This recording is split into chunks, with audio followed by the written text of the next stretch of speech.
అందరికీ నమస్కారం. నారా లోకేష్‌కి రోడ్డు ప్రమాదం, కారు ఓనర్‌కి క్షమాపణలు.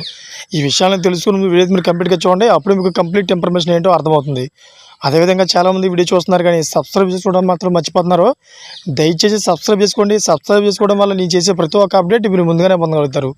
అదేవిధంగా చాలామంది లైక్ చేయడం మర్చిపోతున్నారు. దయచేసి లైక్ చేయండి. లైక్ చేయడం వల్ల ఈ ఇన్ఫర్మేషన్ మనం చాలామందికి రీచ్ చేసిన వాళ్ళు అవుతాం. ఇంకా లేట్ చేయకుండా వీడియోలోకి వెళ్ళిపోతాం.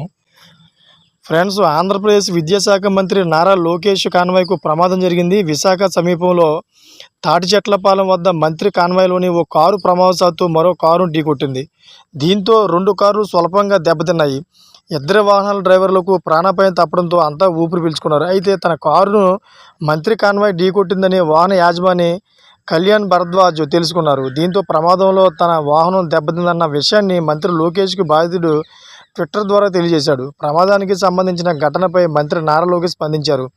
జరిగిన ప్రమాదానికి క్షమాపణ చెబుతున్నా, ఇకపై ఎలాంటి ఘటనలు జరగకుండా చూసుకోవాలని నా భద్రతా సిబ్బందిని ఆదేశిస్తా, అలాగే మీ వాహన డ్యామేజీకి అయ్యే ఖర్చును భరిస్తా అని రిప్లై ఇచ్చారు. మంత్రి నారా లోకేష్ స్పందించిన తీరుపై టీడీపీ అభిమానులు, కార్యకర్తలు హర్షం వ్యక్తం చేస్తున్నారు. మంత్రి స్థాయిలో ఉన్న ఎలాంటి అహంకారం ప్రదర్శించకుండా తన సిబ్బంది వల్ల జరిగిన ప్రమాదానికి కూడా ఆయన క్షమాపణ కోరారని ప్రశంసిస్తున్నారు.